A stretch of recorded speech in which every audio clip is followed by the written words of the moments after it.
It's another Entrepreneur Sunday on BNC. Now, each Sunday, we shine the spotlight on the brightest entrepreneurs across the country. Tonight, we are talking with Alyson Rae Lawson. She's the first Black woman to own two 7-Eleven gas stations in Arlington, Texas. Our own Brittany Jones had a chance to sit down with the entrepreneur to discuss her success.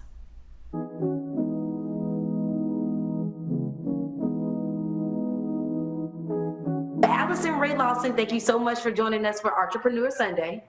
Yeah, I'm excited to be here.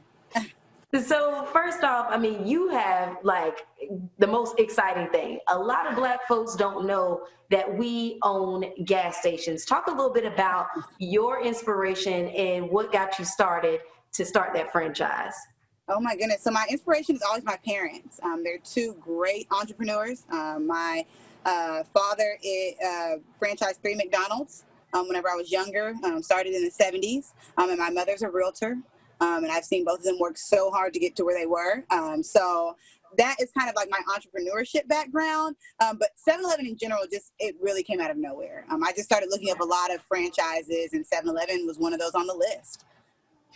And so talk about that. The exciting part is you didn't just start like a normal person. There was something that came about that got you started with the 7-Eleven. Tell me about that.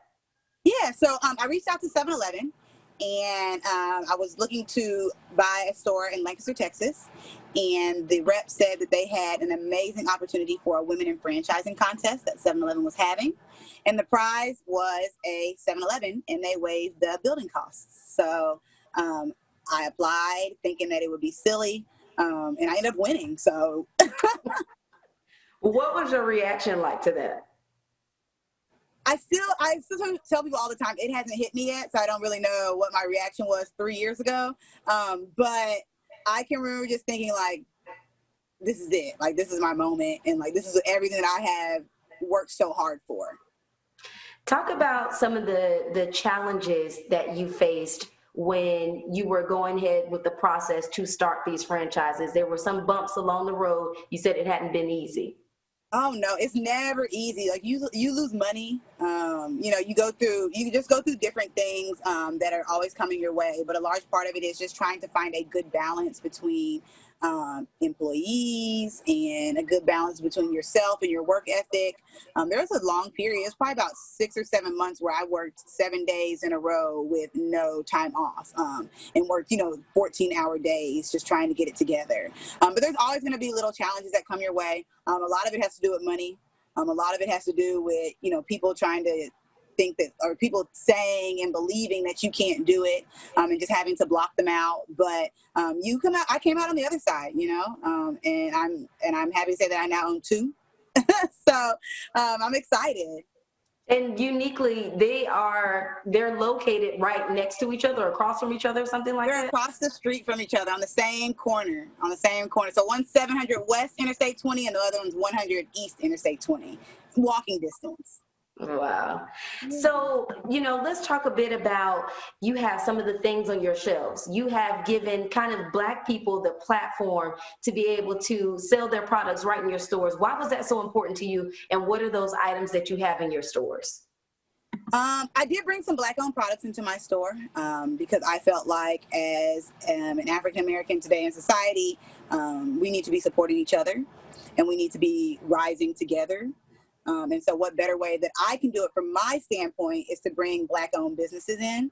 And it has literally been just amazing. Like I've always been raised to support Black-owned businesses.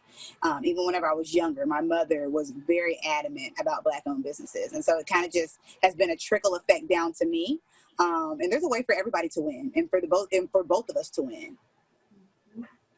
And so with the challenges that you faced, you talked about funding a little bit. A lot of times that's what discourages Black folks from going after starting their businesses. What advice do you give to those people who have been met with those same type of challenges? I think the big step that we take as entrepreneurs is deciding when we're going to give up our full time to start our own. And I think that's always what people are trying to figure out. Like, okay, so should I just go heads in? And I always tell people, like, it is different for everybody, and it is different for whatever you would like to do. But step out on a leap of faith whenever you are ready to step out on that leap of faith. You know, if you feel like you still have to work a 9 to 5, by all means, do it until you know that like you are okay enough to go out on your own, and then take that leap of faith as well. So it's been a lot of work. You were saying that you've put in kind of the blood, sweat, and tears of having to be there every single day if you had to. Yeah, people always think that like ownership means that you just walk around and drive your Benz to your locations and just have fun. I'm like, no, like I work every single day, and I thank God for my employees as well. They do help on the day-to-day things, but there's a lot of things, you know, as a franchisee that nobody's gonna love your store as much as you love your store. The ultimate goal is to, of course, one day work less. However, you know, it'll come. Is there any advice of where they should go to get that funding? Every place is different. Everyone is different. You know, you can start with your local bank or your local credit union, or you could just start with the franchising team. See what they offer. See what they're talking about. Because every store is different. Every franchisee is different. But just always start there, and then just see where it can trickle down to leading to something else. And lastly, specifically the gas station industry, how do you recommend they get involved in that? 7-Eleven in general, I can tell you about that. Just the gas station starting from scratch, that is still a mystery to me. But 7-Eleven in general is just making a phone call, going on the website. They specifically have the names of the reps who are selling the stores, and it's just the easiest process, and they walk you through it.